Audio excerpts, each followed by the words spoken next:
बद्री विशाल भगवान की जय। रामचंद्र भगवान की जय। पवन सुत हनुमान की जय।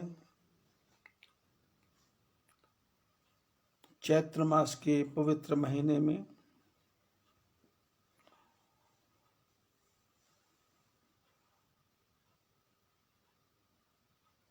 या तो देवी भागवत के पाठ का महत्व है या ओम ऐं ह्रीं क्लीं चामुंडाय विच्चे इस मंत्र का प्रभाव का महत्व है, या महामृत्युंजय के बीज मंत्र ओम जुं सः का महत्व है। नहीं तो यदि आप गुरु रूप में स्वीकार करते हैं तो ओम ह्रीं क्लीं नमो भगवते वासुदेवाय इस मंत्र का जप कर सकते हैं।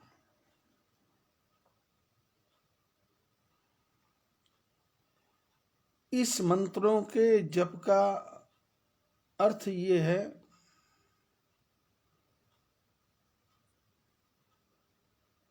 कि हमारे जीवन में से जो बुराइयां हैं,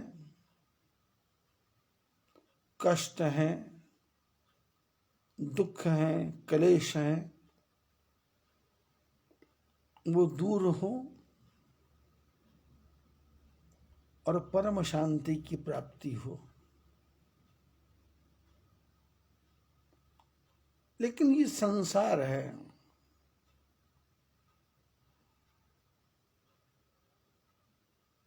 इस संसार में ऐसी ऐसी घटनाएं हो जाती हैं जिनका दिल पर काफी असर होता है। आदमी चाह करके भी नहीं भुला सकता। जैसे कि यहाँ मैं निवास कर रहा हूँ, हमारे इसी गांव में एक नौजवान कर्मठ कार्यकर्ता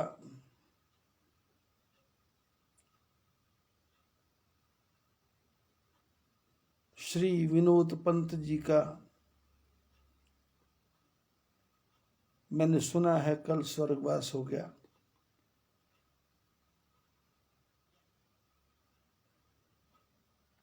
पंद्रह दिन 12 दिन पहले लुधियाना में यशपाल साहनी जी का स्वर्गवास हो गया।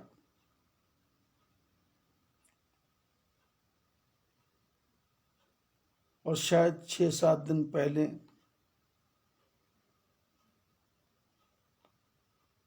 नागपुर में हमारे एक मित्र समझो या शिष्य समझो, उनके जीजा जी और मामा जी का देहावसान हो गया।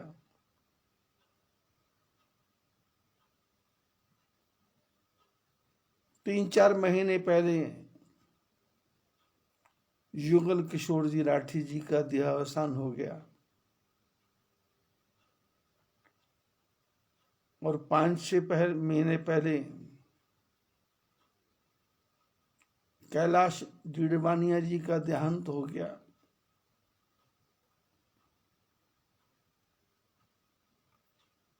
और 1 महीना पहले हमारे आश्रम में काम करने वाले पीयूष की नानी का देहांत हो गया। और उसके 7-8 दिन बाद ही उसके मामा का देहांत हो गया।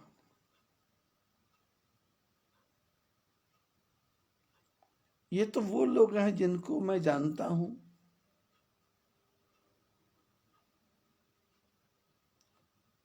वैसे तो मेरे मन में इनके जाने या ना जाने का कोई प्रभाव नहीं पड़ता, क्योंकि जीवन की सच्चाई है, जिसका समय पूर्ण हो जाता है उसको जाना ही है। पर फिर भी परम पिता परमात्मा से प्रार्थना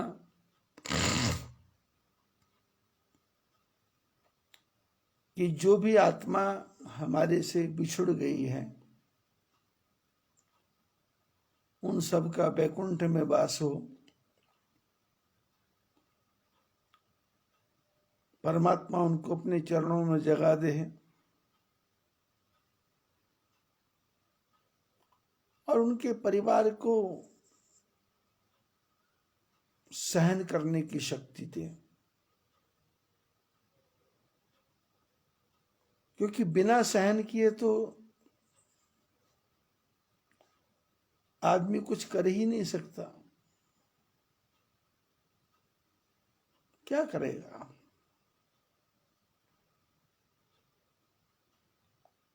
इस सृष्टि का बनाने वाला जो परमात्मा है,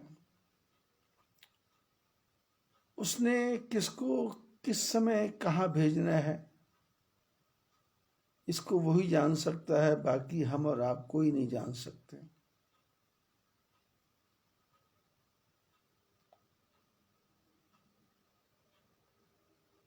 और मैं पिछले 12 महीने से जो राम कथा कर रहा हूं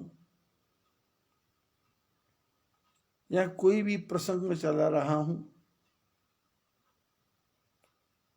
या लोगों को मंत्र जप की प्रेरणा दे रहा हूं, उसके पीछे मेरा उद्देश्य सिर्फ एक ही है कि संसार में जिसका भी स्वर्गवास हो रहा है या जिसका भी देहांत हो रहा है या जिसका भी प्राणांत हो रहा है, उन सबको परमात्मा मोक्ष प्रदान करे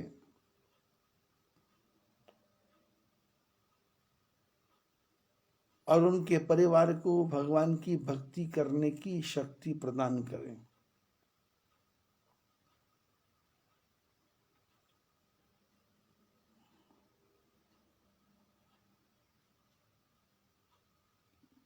क्योंकि हमारे भगवान राम ही इस काम को करेंगे। संतों ने गाया, तेरा राम जी करेंगे बेड़ा पार, उदासी मन काहे को डरे। तेरा राम जी करेंगे बेड़ा पार, उदासी मन काहे को डरे। ऐ उदास मन, तू क्यों डर रहा है? बेड़ा पार हो जाएगा, भवसागर पार हो जाएगा।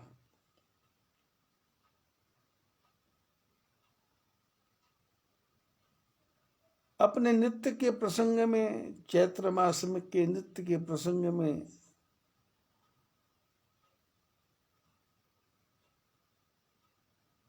धनुष भंग के समय बड़े बड़े राजा बकवास कर रहे थे। उस समय परशुराम जी आए और परशुराम जी ने आते ही राजा जनक को जड़ कहा, मूर्ख कहा।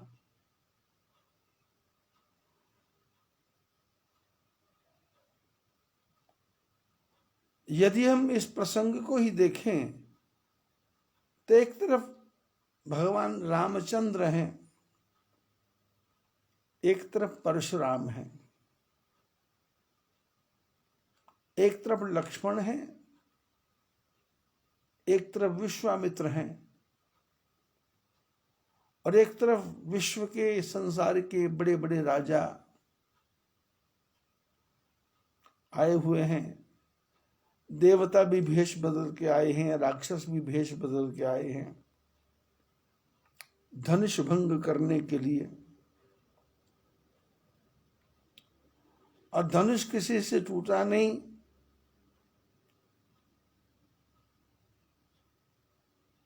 तो विश्वामित्र जी ने विश्वामित्र समय शुभ जानी, बोले अति स्नेहमय बानी, उठहु राम भंजहु भव चापा, मेटहु तात जनक परितापा।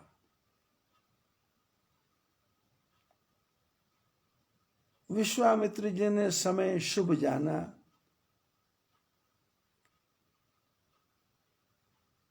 क्योंकि सारे राजा लोग प्रयत्न करके हट गए थे।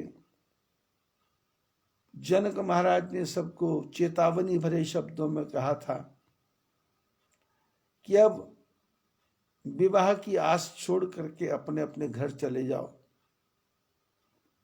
मेरी बेटी का विवाह नहीं लिखा हुआ है।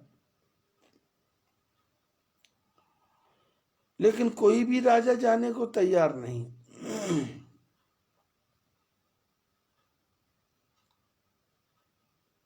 उस समय गुरु महाराज की आज्ञा लेकर के सहजे ही चले सकल जग स्वामी।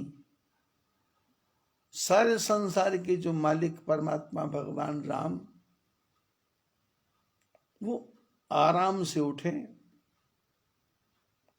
मत्त मंजु वर कुंजर गामी, और कैसे चल रहे हैं, जैसे कोई मस्त हाथी चल रहा हो। धीरे धीरे धनुष के पास पहुंचते हैं। उस समाज में बैठे किसी भी आदमी को विश्वास नहीं है कि ये सुकुमार बालक धनुष को तोड़ सकता है। जनक जी को भी नहीं है, महारानी सुनैना को भी नहीं है, सीता जी को भी नहीं है। और सुनैना जी ने तो व्यंग करते हुए अपनी सखियों से कह दिया कि इस राजकुमार के साथ जो गुरुजी आए हैं, उनके पास में बुद्धि नहीं है क्या, दिमाग नहीं है क्या? अरे जिस धनुष को बाणासुर ने उठा नहीं सका, रावण नहीं उठा सका,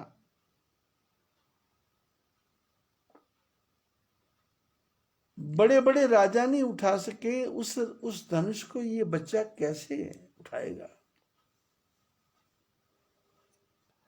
क्या तिनके के साथ किसी हीरे को बींधा जा सकता है क्या?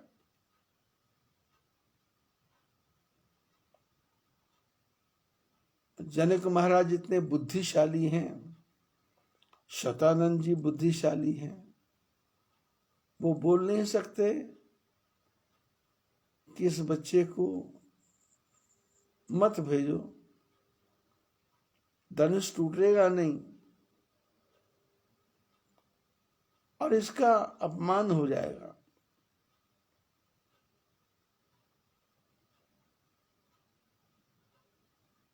सुनैना के साथ जो सखियां बैठी हैं,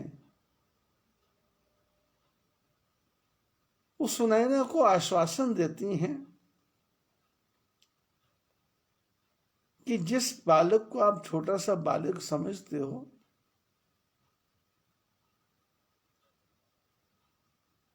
माता जी, मंत्र परम लघु जासु बस, विधि हरि हर सुर सर्व। बोले मंत्र छोटा छोटा होता है, लेकिन वो मंत्र से ब्रह्मा विष्णु महेश देवता सब वश में हो जाते हैं।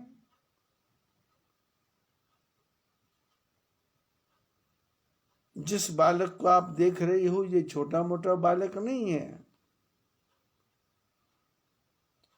आपने सुना नहीं कि ये विश्वामित्र जी के साथ आए हैं और इन्होंने ताड़का नाम की राक्षसी को मारा है, सुबाहु नाम के राक्षस को मारा है, और जो छोटा भाई लक्ष्मण गोरा सा है इसने अनुज निशाचर कटक संहारा, इसने राक्षसों की पूरी सेना का वध कर दिया।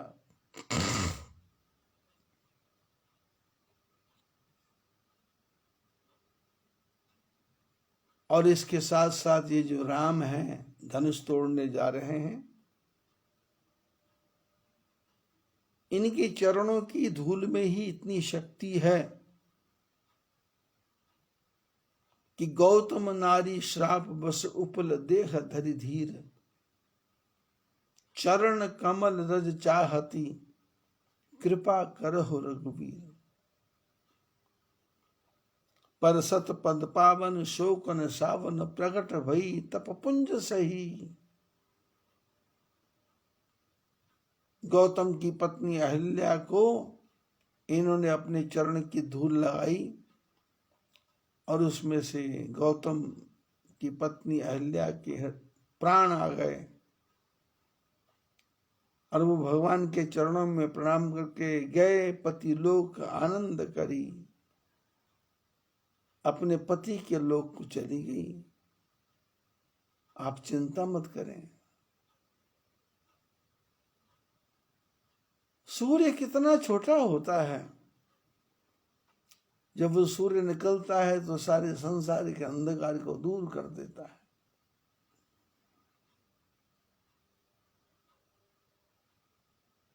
सखियों की बातों को सुन करके सुनैना के मन में विश्वास आया, थोड़ा सा,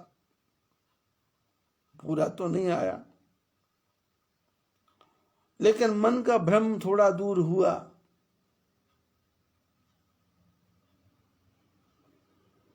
इधर सीता जी का तो और भी बुरा हाल है। वो तो आंख बंद करके गणनायक वरदायक देवा, कभी गणपति की वंदना करती हैं, कभी अपने देवी देवताओं की वंदना करती हैं कि मैंने आज तक जो भी आपकी सेवा की हो उसका ये फल हो कि ये धनुष हल्का हो जाए।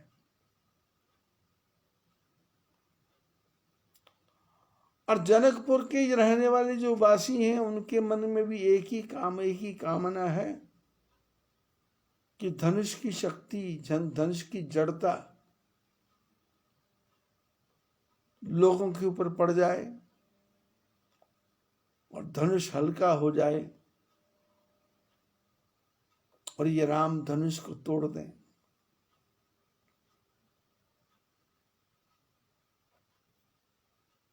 राम जी धनुष के पास जाते हैं और वहां जाकर के एक बार पूरी सभा को देखते हैं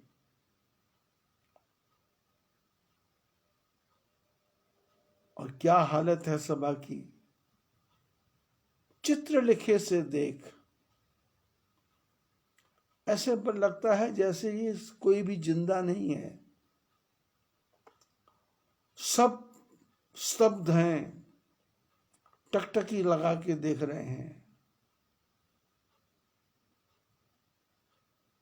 कब होगा? टूटेगा भी या नहीं? टूटेगा तो कैसे टूटेगा? टूटेगा तो कहां से टूटेगा?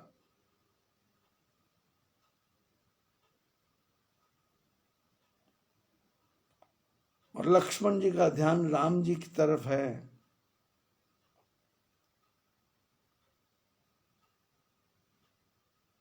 जब भगवान राम धनुष की तरफ देखते हैं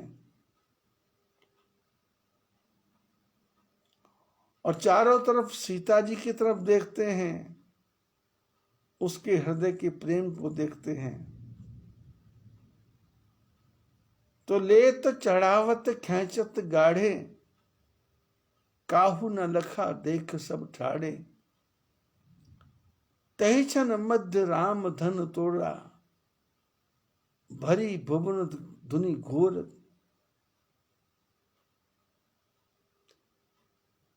राम जी ने कब धनुष उठाया, कब तोड़ा, बस लोगों ने यही देखा कि धनुष के 2 टुकड़े जमीन पे पड़े हुए हैं। इतनी शीघ्रता से धनुष टूट गया।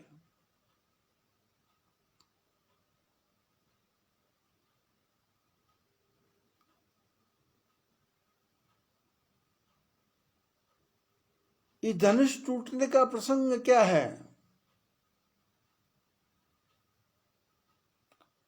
हमारे आपके जीवन में जो असफलताएं हैं, हमको लगता है हम नहीं कर सकते। भगवान कहते हैं कि संसार में कोई मनुष्य ऐसा नहीं है जो कोई काम न कर सके।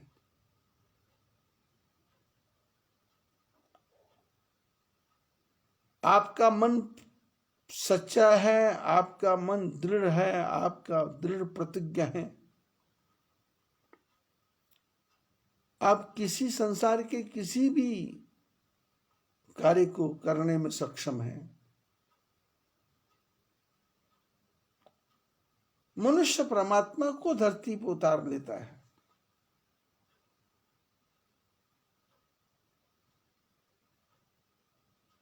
मनुष्य प्रकृति को अपने बस में कर लेता है।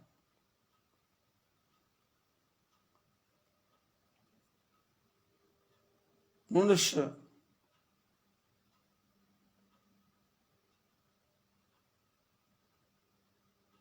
भगवान के प्रति अपना समर्पण करके भगवान को प्रकट करता है कि परम प्रेम के पाले पढ़कर प्रभु को नियम बदलते देखा, अपना मान टले टल जाए पर भक्त का मान न टलते देखा।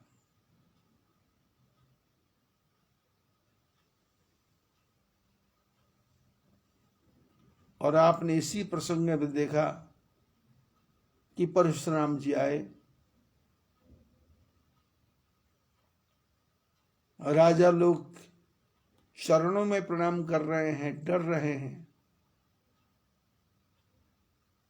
जनक जी ने अपनी बेटी को चरणों में प्रणाम करवाया।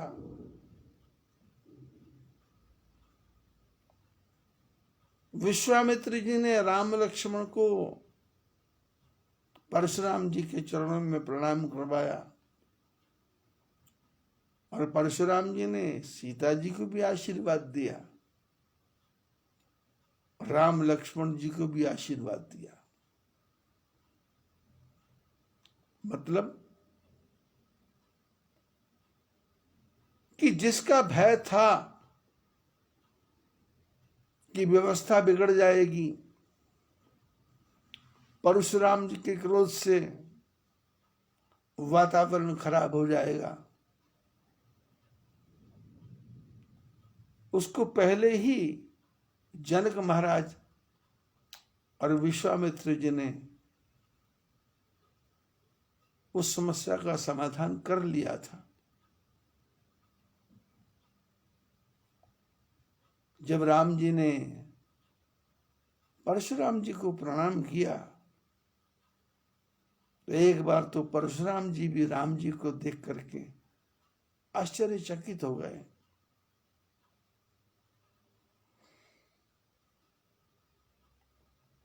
लेकिन समस्या तब आई जब शंकर जी के धनुष को टूटे हुए देखा।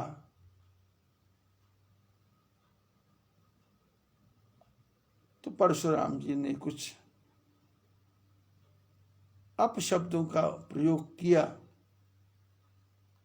तो लक्ष्मण जी ने परशुराम जी को इशारा किया कि आपको शंकर जी का धनुष टूटा दिखाई दे रहा है, खंड दिखाई दे रहा है, आपके सामने अखंड राम खड़े हैं, आप उनकी तरफ क्यों नहीं देख रहे हैं? परशुराम जी ने जनक से प्रश्न किया कि तुमने धनुष क्यों तुड़वाया?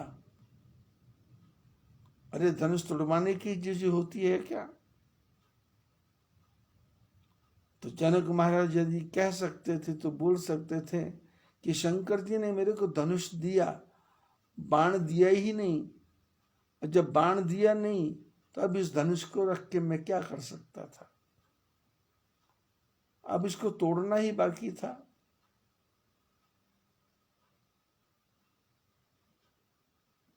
ये धनुष क्या है? हमारे और आपके जीवन का अहंकार।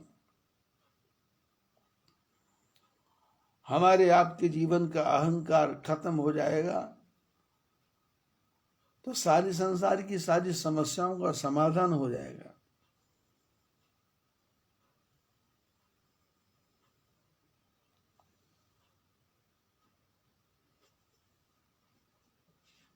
परशुराम जी महाराज का बहुत लंबा चौड़ा संवाद कल हमने विस्तार से सुना।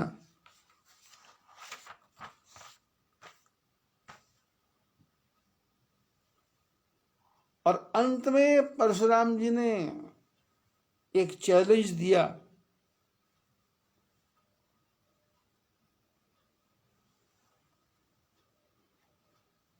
कि तेरा नाम राम है और मेरा नाम परशुराम है।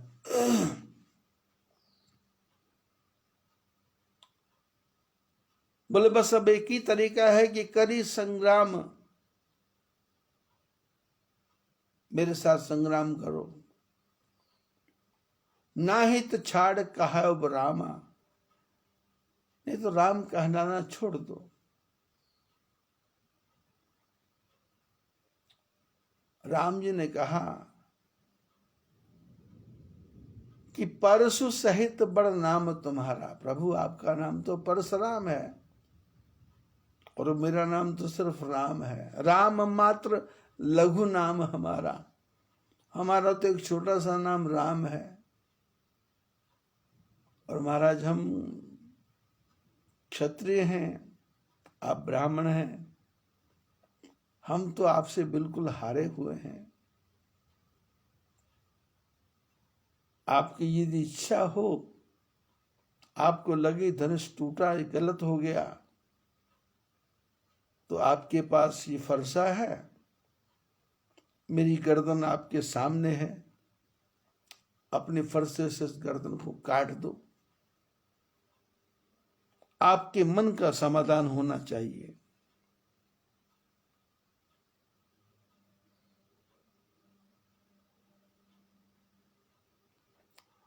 यदि आप युद्ध की बात करते हो तो फिर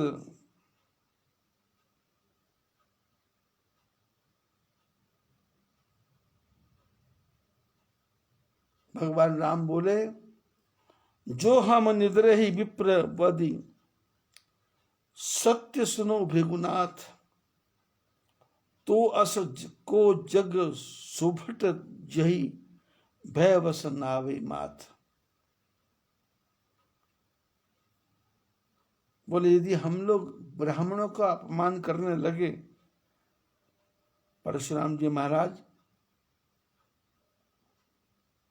तो फिर ऐसा कौन सा सुभट है?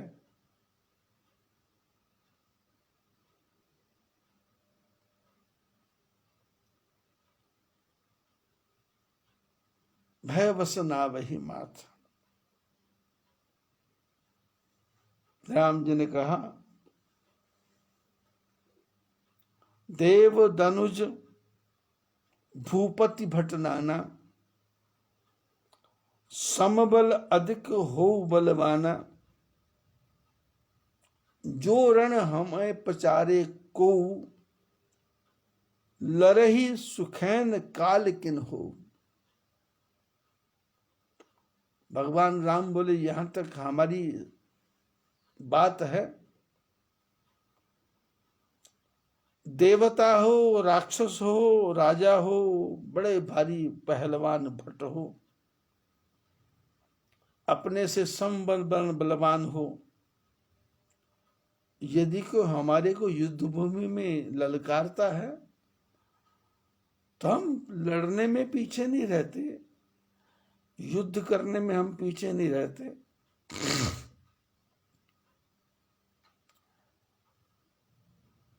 क्षत्रिय तनु धरि समर सकाना, कुल कलंक तही पावर आना।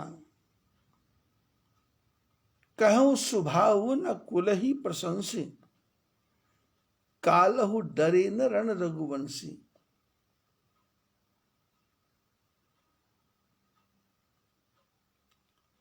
सारी चर्चा करने के बाद में, लक्ष्मण जी का परशुराम जी का संवाद होने के बाद में, विश्वामित्र जी के पास में, विश्वामित्र को कहने के बाद में परशुराम जी ने हर प्रकार से जनक को जड़ कहा, विश्वामित्र जी को कहा लक्ष्मण को समझाओ। लक्ष्मण बार बार उत्तर प्रत्युत्तर दे रहे हैं, और वो उत्तर प्रत्युत्तर नहीं है, वो परशुराम जी के जो मन में भ्रम है कि मैं सबसे बड़ा हूं, उस भ्रम को दूर करने की चेष्टा करते हैं, अनेकों प्रकार से समझा करके, बुद्धिमानी से, समझदारी से, ज्ञान से। क्योंकि हमारे आपके जीवन में एक अहंकार है, और हर आदमी के मन में यह अहंकार है कि मेरे से ज्यादा बुद्धिमान कोई नहीं है। हर आदमी को लगता है सबसे ज्यादा ज्ञान मेरे ही पास है। हर मनुष्य को लगता है सबसे चतुर चालाक मैं ही हूं।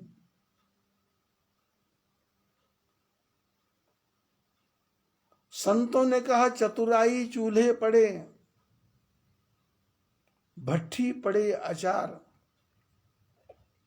तुलसी इक हरि भजन बिन चारों वर्ण चमार। बोले संसार में चालाकी नहीं चलेगी,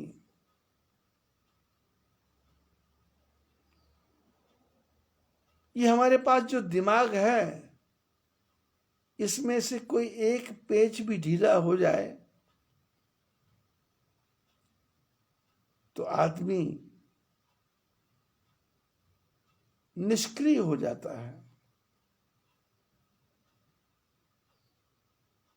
लोग उसको घर में रखते नहीं हैं, उसको पागल खाने भेज देते हैं, या जंजीरों से बांध के रखते हैं। दिमाग का एक पेच ढीला हो जाए,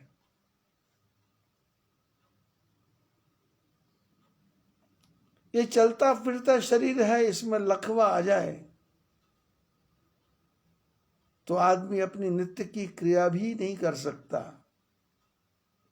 अपने हाथ से भोजन भी नहीं कर सकता।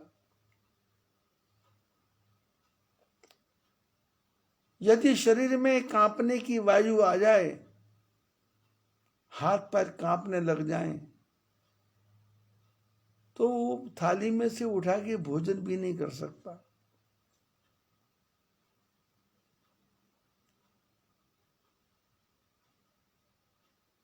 यदि हाथ के किसी अंग में कोई खून का थक्का जम जाए तो हाथ को काटना भी पड़ सकता है।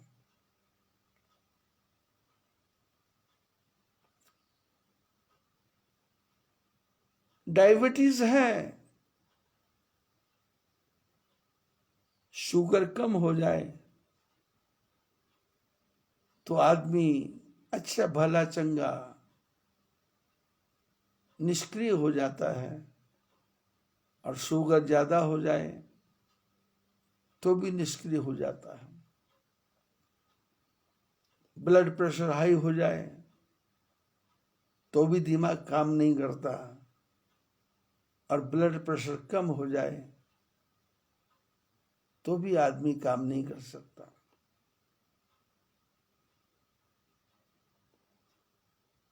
चौबीस घंटे दवाइयों के सहारे रहना पड़ता है, और दवाई भी काम तभी करती है जब ठाकुर जी की कृपा हो, नहीं तो दवाई भी काम नहीं कर सकती। ना दवा काम आएगी, ना दुआ काम आएगी। यार जिस दिन मौत का पैगाम आएगा, ना सोना काम आएगा, ना चांदी आएगी।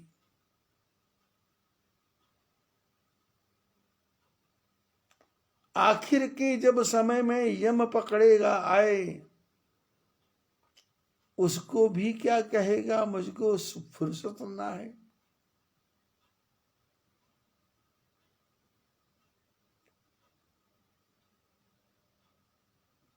ये हवा से भरा हुआ गुब्बारा है।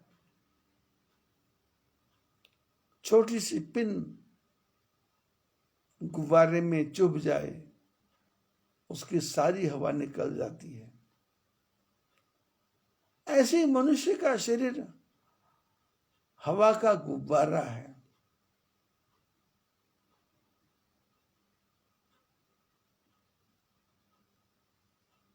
दांतों का भरोसा नहीं, चमड़ी का भरोसा नहीं, आंखों का भरोसा नहीं, कान का भरोसा नहीं, हाथ का भरोसा नहीं, पैर का भरोसा नहीं। भरोसा है तो सिर्फ परमात्मा का भरोसा है।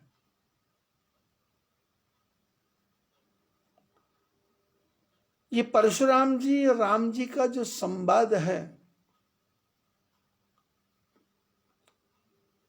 उस संवाद में लक्ष्मण जी का वार्तालाप होता है। परशुराम जी क्रोध में आते हैं।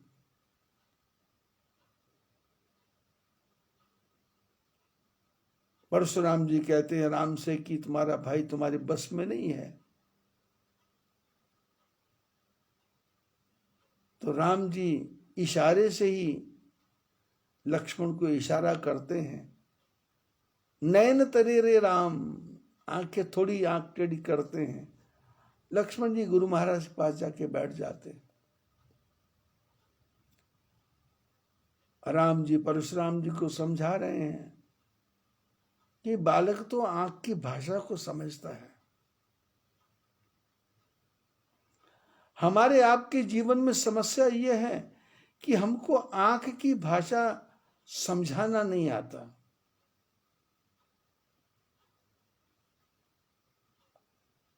हम शब्दों के द्वारा शासन करते हैं। शब्द काम नहीं आएंगे, मार पिटाई काम नहीं आएगी, आपकी आंख की भाषा ही काम आ जाएगी। महर्षि पतंजल ने कहा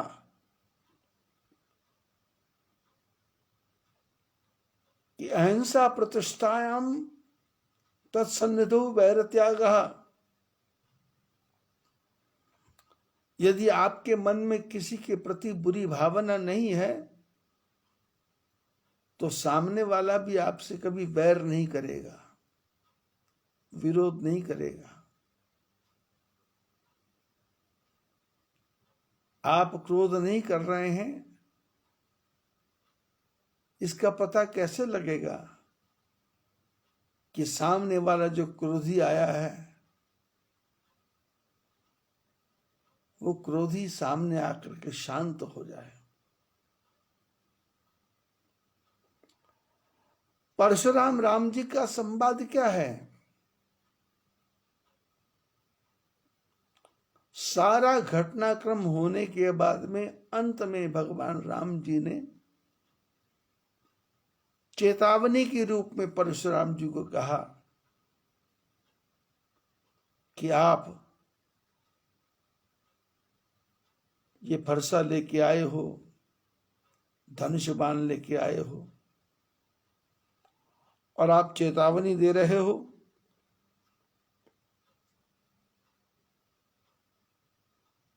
हम क्षत्रिय हैं और युद्ध भूमि में यदि कोई आ जाता है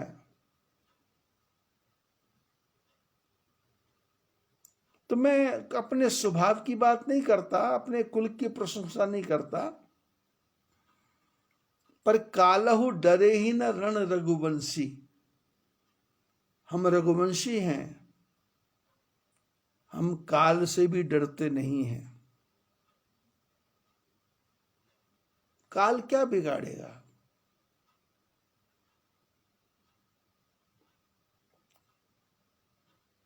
ये शरीर को छीन लेगा, पर आत्मा तो अजर अमर है। अयम आत्मा ब्रह्म तत्वमसि। यह आत्मा यहां से निकलेगी, कहीं और प्रवेश कर जाएगी। जो शरीर दिखाई देता है ये चला जाएगा, लेकिन आत्मा तो कटती नहीं, फटती नहीं है, उसको तो तोड़ा मरोड़ा नहीं जा सकता।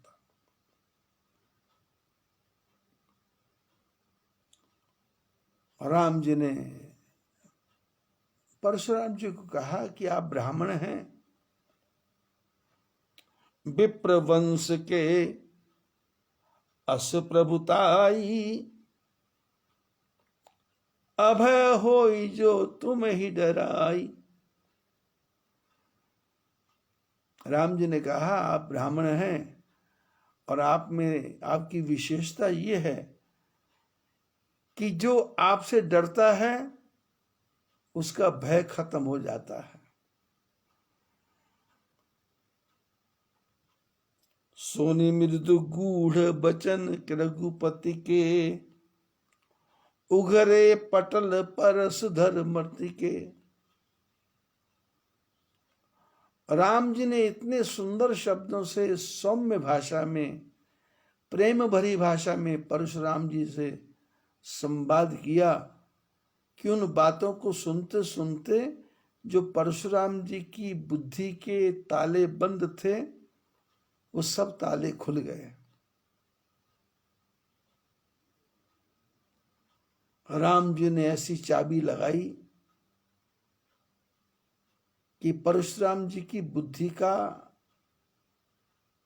पर्दा खुल गया।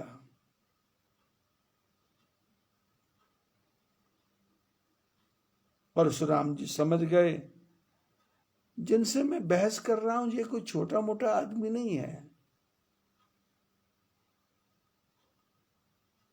शंकर जी का धनुष तोड़ा तो ये कोई छोटा मोटा नहीं है। इतने राजा लोग आए, कोई नहीं तोड़ सका, इसने तोड़ा, तो कोई शक्ति तो है।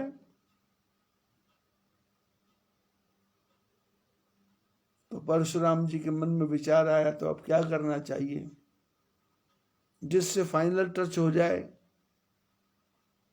मेरा आना भी सार्थक हो जाए और समाज में जितने लोग बैठे हैं इनकी बुद्धि का भ्रम भी दूर हो जाए और ये राजा जो बक बक कर रहे हैं इनका दिमाग भी ठीक हो जाए। कोई ऐसा काम करो जिसका प्रभाव सबके ऊपर पड़ जाए। तो परशुराम जी ने कहा कि तुमने राम शंकर जी का धनुष तोड़ा, मेरे पास विष्णु भगवान का धनुष है। राम रमापति कर धन रेहू। बोले जी मैं धनुष उठा के जो घूम रहा हूं ये छोटा मोटा धनुष नहीं है, ये विष्णु भगवान का धनुष है। इसको उठाना बहुत मुश्किल है और इसको चलाना तो और भी ज्यादा मुश्किल है।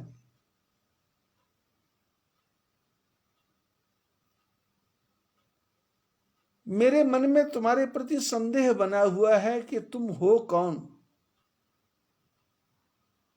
इसलिए मेरी इच्छा है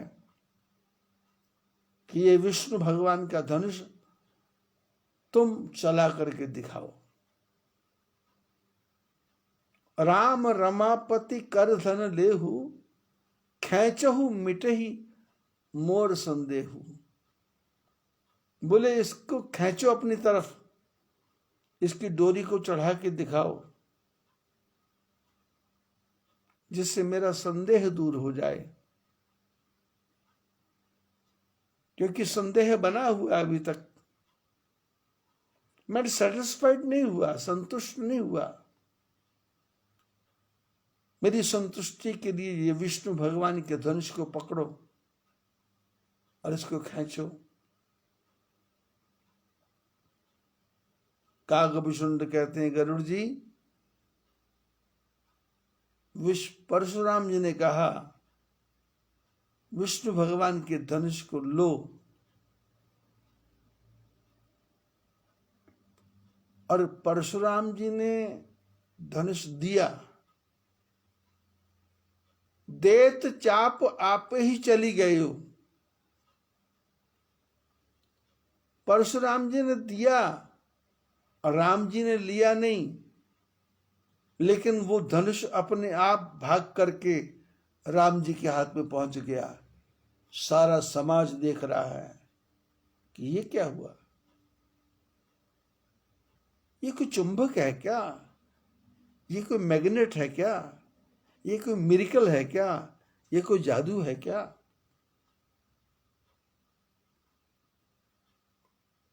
परशुराम जी ने विष्णु भगवान के धनुष को कहा कि मैं जीवन भर तुम्हारे को ढोता रहा, और मैंने इशारा किया और तुम मेरे को छोड़ के भाग गए। तो धनुष ने परशुराम जी को कहा, महाराज, एक शंकर भगवान का धनुष था, उसने कहना नहीं माना, उसके 2 टुकड़े हो गए, और मैं अपनी आंखों से देख रहा हूं, और यदि मैं भी कहना नहीं मानता तो मेरे भी 2 टुकड़े हो जाते। इससे अच्छा है मैं स्वयं ही चला गया। देत चाप आप ही चली गए,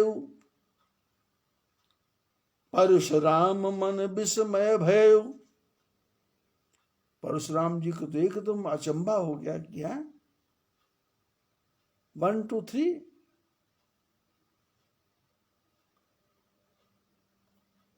और इतने में ही परशुराम जी जान गए, जाना राम प्रभाव तब पुलक प्रफुल्लित गात। राम जी के प्रभाव को परशुराम जी जान गए, और जान करके उनका मन पुलकित हो गया, हृदय गदगद हो गया, और पूरे शरीर पे रोमांच हो गया। जोरी पानी बोले वचन, हृदय न प्रेम अमात। जो परशुराम जी महाराज डिस्कशन कर रहे थे, विरोध कर रहे थे, बहस कर रहे थे, वाद विवाद कर रहे थे, और राम जी को छोटा बनाने की चेष्टा कर रहे थे, दिखाने की चेष्टा कर रहे थे, वही परशुराम जी महाराज दोनों हाथ जोड़ करके वचनों को बोले, और वचन ऐसे, हृदय न प्रेम अमात। परशुराम जी के मन में प्रेम इतना ज्यादा हो गया कि समझ नहीं आ रहा है।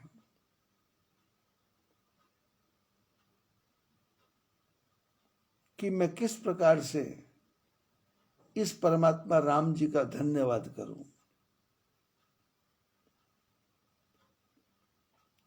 अब तो परशुराम जी महाराज ने सारी सभा के बीच में भगवान राम जी की वंदना की, और शब्द कितने अच्छे हैं। जय रघुवंश बनज बन भानु,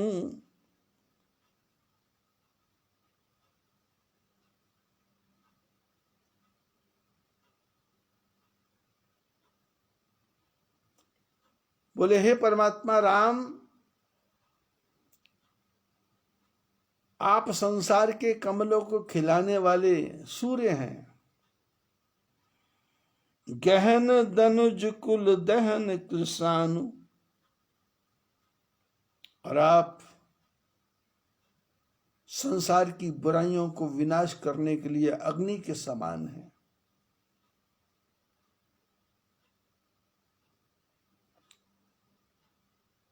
परशुराम जी ने राम जी की वंदना की है तो 9 बार जय जयकार किया है, 9 बार जय जयकार किया है। जय सुर विप्र धेनु हितकारी, जय मद मोह कोह भ्रमहारी। बोले देवताओं की रक्षा करने वाले, गायों की रक्षा करने वाले, ब्राह्मणों की रक्षा करने वाले, आपकी जय हो। और मनुष्य के मद मोह क्रोध और भ्रम को दूर करने वाले आपकी जय हो। बहुत महीने पहले सत्संग में मैंने चर्चा की थी कि लक्ष्मण जी ने प्रश्न किए थे 5।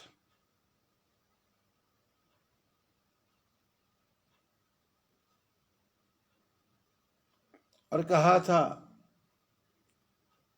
मेरे को ऐसा बताओ कि जाते होई चरण रति, शोक मोह भ्रम जाई। ईश्वर क्या है, माया क्या है, ज्ञान क्या है, ईश्वर जीव में भेद क्या है, और आपकी भक्ति क्या है, इसके बारे में चर्चा की थी। और चर्चा करते करते उन्होंने लास्ट में, अंत में एक शब्द कहा था कि मेरे को इस प्रकार से ज्ञान दो कि जाते होई चरण रति, शोक मोह भ्रम जाई। आप मेरे को ऐसा सत्संग सुनाओ जिससे मेरा शोक चला जाए, मोह चला जाए, भ्रम चला जाए, और आपके चरणों में प्रेम बढ़े, प्रेम बढ़े। पर भगवान के चरणों में प्रेम बढ़ना आसान नहीं है।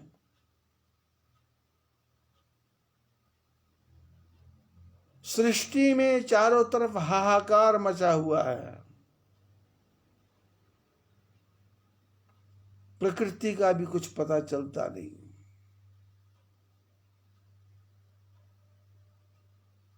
कभी तेज आंधी आ रही है,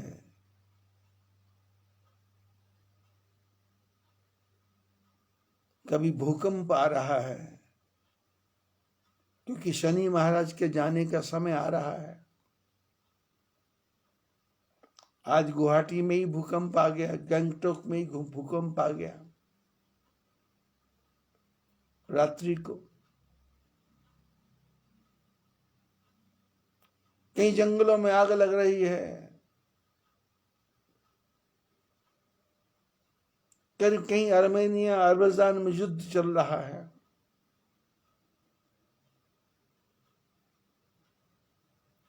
कोई कहता है मैं तेल नहीं दूंगा, कोई कहता है मैं ये नहीं दूंगा। आपस में तरह तरह के वाद विवाद हो रहे हैं।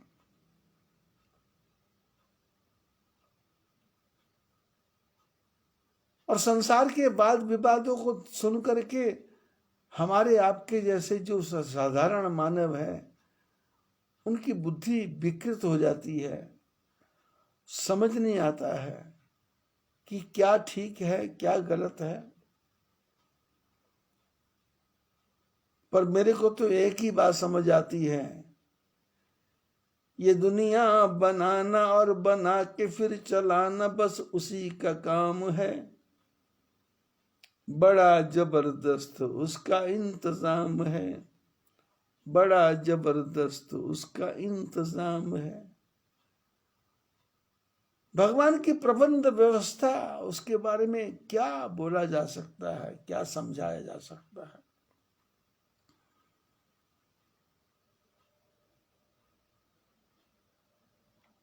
परशुराम जी ने कहा, आप क्या हैं? कोई लक्ष्मण जी का प्रश्न। जाते होई चरण रति शोक मोह भ्रम जाई। परशुराम जी सबके समाज के बीच में खड़े होकर बोलते हैं, जय मद मोह कोह भ्रमहारी। प्रभु, आपके आशीर्वाद से मद चला जाता है, मोह चला जाता है, क्रोध चला जाता है और ये संसार का भ्रम चला जाता है। आपकी जय हो, जय हो, जय हो। विनयशील करुणा सुख सागर, जयति वचन रचनायति नागर। परशुराम जी ने कहा राम जी को कि आप क्या हैं? आपके अंदर विनय भरा हुआ है, आप शीलवान हैं, आपके अंदर करुणा है और आप गुणों के सागर हैं। जयति वचन रचना अति नागर। बात करने की कला में आप कितने चालाक हैं कि शब्दों के द्वारा ही दूसरे के मन को घुमा करके रख देते हो। आपकी जय हो। सेवक सुखत सुभग सब अंगा, जय शरीर छवि कोटि अनंगा। आप क्या हैं? सेवकों को सुख देने वाले हैं और आपके एक एक अंग सुभग हैं, जिसका दर्शन करने से ही मन के सारे पाप नष्ट हो जाते हैं। जय शरीर छवि कोटि अनंगा। आपकी जो शरीर की छवि है उसका तो वर्णन ही नहीं हो सकता। ऐसे प्रभु की जय हो, जय हो, जय हो। करो काह मुख एक प्रशंसा, जय महेश मन मानस हंसा। भरी सभा में परशुराम जी कहते हैं कि मेरा एक मुंह है, इस एक मुख से मैं आपकी क्या प्रशंसा करूं, क्या बड़ाई करूं। आप तो शंकर भगवान के मानसरोवर के हंस हैं। शंकर भगवान के मानसरोवर के हंस हैं। हमेशा शंकर भगवान के हृदय में रहने वाले हैं। आपकी जय हो, जय हो, जय हो। अनुचित बहुत कहो अज्ञाता, क्षमहु क्षमा मंदिर दो भ्राता। परशुराम जी ने कहा, राम, मैंने अज्ञानवश मोहवश बहुत कुछ अनुचित शब्द आपको कहे, कड़वे शब्द कहे, तुम्हारे को मूर्ख कहा, बुद्धिहीन कहा, तुम्हारे को अनुशासन करना नहीं आता, ऐसे शब्द कहे।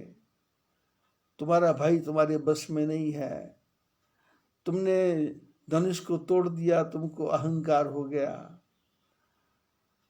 तुम मेरे से संग्राम करो, मेरे से युद्ध करो, ऐसी ऐसी भाषाओं का मैंने प्रयोग किया। अनुचित बहुत कहो अज्ञाता, अज्ञान में। इसलिए क्षमा क्षमहु क्षमा मंदिर दो भ्राता।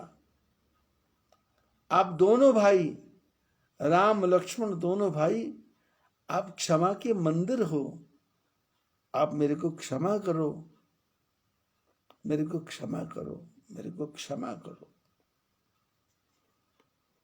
कही जय जय जय रघुकुल केतु, भृगुपति गए बनहि तप हेतु। भरी सभा के बीच में परशुराम जी महाराज, जिनसे बड़े बड़े राजा डर रहे थे, कांप रहे थे, घबरा रहे थे और एकदम सन्न होकर के बैठे हुए थे, उन सब के सामने, जनक के सामने, सीता जी के सामने, सुनैना के सामने, जनकपुर की पूरी प्रजा के सामने परशुराम जी ने कहा, भगवान आपकी जय हो, जय हो, जय हो।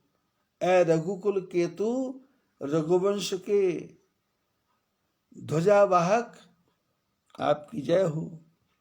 ऐसा कहते हुए परशुराम जी तपस्या करने के लिए जंगल को चले गए और अपना फरसा छोड़ दिया, धनुष बाण छोड़ दिया, सब कुछ परमात्मा के चरणों में अर्पण कर दिया।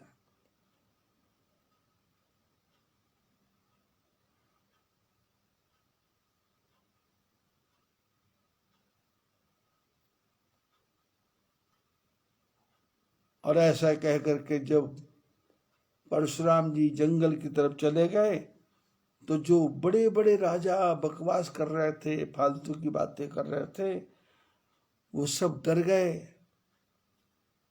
और भगवान के चरणों में आके प्रणाम करने लगे।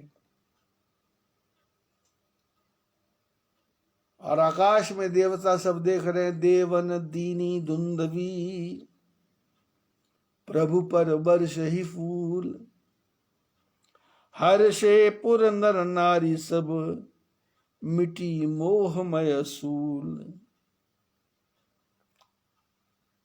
परशुराम जी के आने से इतना भय हो गया था, व्याप्त इतना डर हो गया था कि किसी की कुछ समझ में नहीं आ रहा था कि क्या बोले, क्या कहें, क्या बताएं, क्या समझाएं, किससे चर्चा करें। सब स्तब्ध हो गए थे, सब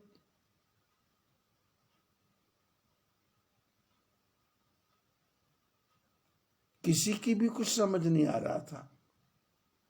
मनुष्यों की बात छोड़ो, जब भगवान ने धनुष भंग किया तो देवता लोग ऊपर आकर के पुष्प वृष्टि कर रहे थे, लेकिन जब परशुराम जी को देखा तो देवताओं का भी एक प्रकार से बुरा हाल हो गया कि परशुराम जी अब क्या करेंगे, इनके क्रोध को तो कोई रोक नहीं सकता।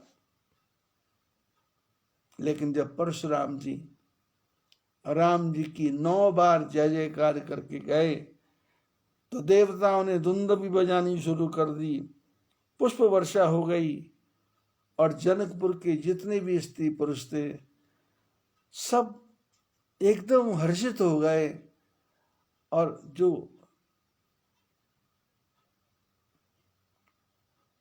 मिटी मोहमय शूल, जो मोह से जो शूल था, जो दर्द था, वो सब समाप्त हो गया।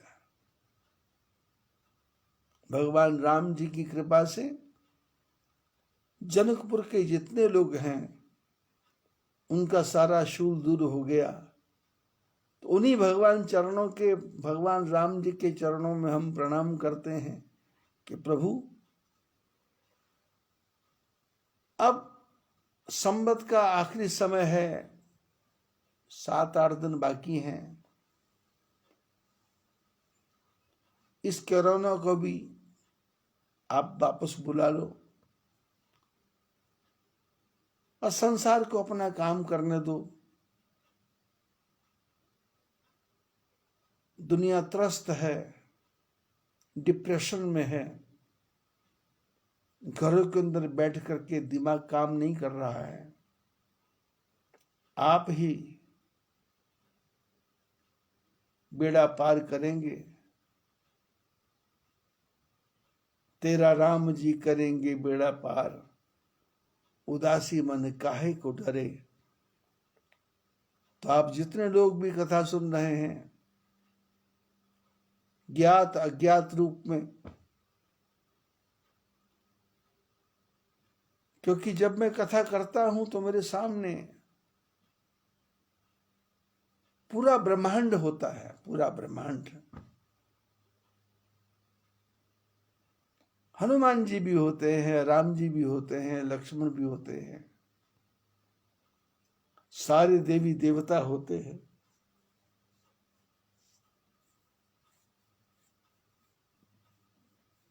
वरुण होते हैं, कुबेर होते हैं, इंद्र होते हैं, और संसार की जितनी भी मृत आत्माएं हैं उन सब का मैं आवाहन करता हूं कि आओ सत्संग सुनो, और 13 दिन तक सत्संग सुनो, और 13 दिन के बाद में परमात्मा की शरण में चले जाओ, सबका मोक्ष हो जाए। आप लोग जो नित्य प्रति सत्संग सुन रहे हैं, भगवान से प्रार्थना कि आपके जीवन के सारे कष्ट दूर हों और आपका मन भगवान की भक्ति में लगे। आज बस इतना ही। बोलिए बद्री विशाल भगवान की जय।